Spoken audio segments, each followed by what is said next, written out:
این نوار از اشتراک امیدجان سیدالله‌زاده در مسابقه بین المللی آنلاینی پیرو اوید به تکواندو در رویه پومسی است. در این مسابقه که با شرکت ورزشکاران 26 کشور دایر گردید، ورزشکار تاجیک مقام اول را صاحب گشت.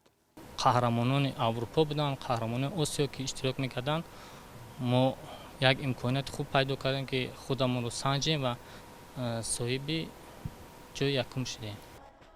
پومسی یکی از رویه‌های تکواندوی WTF است. آن از مشق‌های سخت به تنظیم درآورده شده عبارت بوده، مجموعی اصول‌های مدافعه و حمله را که در حدود معین اجرا کرده می‌شوند در بر می‌گیرد. در این رویه حریفان با هم روبرو نمی‌شوند و در علاهیدگی مهارت خود را به نمایش می‌گذارند.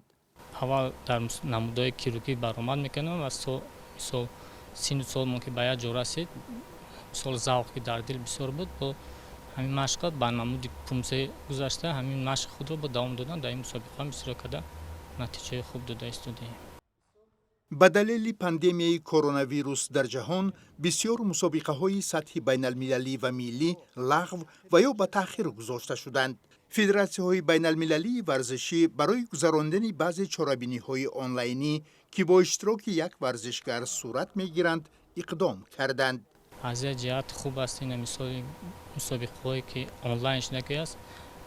نه همه ورزشکاران ما امکانات بیرون از دولت رو برآمدن داشتن و اشتراک کردن داشتن. این مسابقه قریب که رایگان است.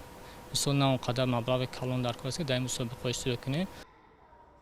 از این پیش امیدجان سیدالله‌زاده در مسابقه آنلاینی ایران که ماه می امسال با شرکت ورزشکاران 16 کشور صورت گرفت، جای سوم را سزاوار گردیده. بعداً در دو مسابقه آنلاینی بریتانیای کبیر که اول ماه ایول با اشتراک نمایندگان 26 کشور برگزار شد، مقام چهارم را اشغال کرد. رقابت‌های پیرو سومین مسابقه در دوره پاندمی کرونا ویروس برای امیدجان بود. او بین ورزشکاران از 30 تا 40 ساله هنرنمایی کرد.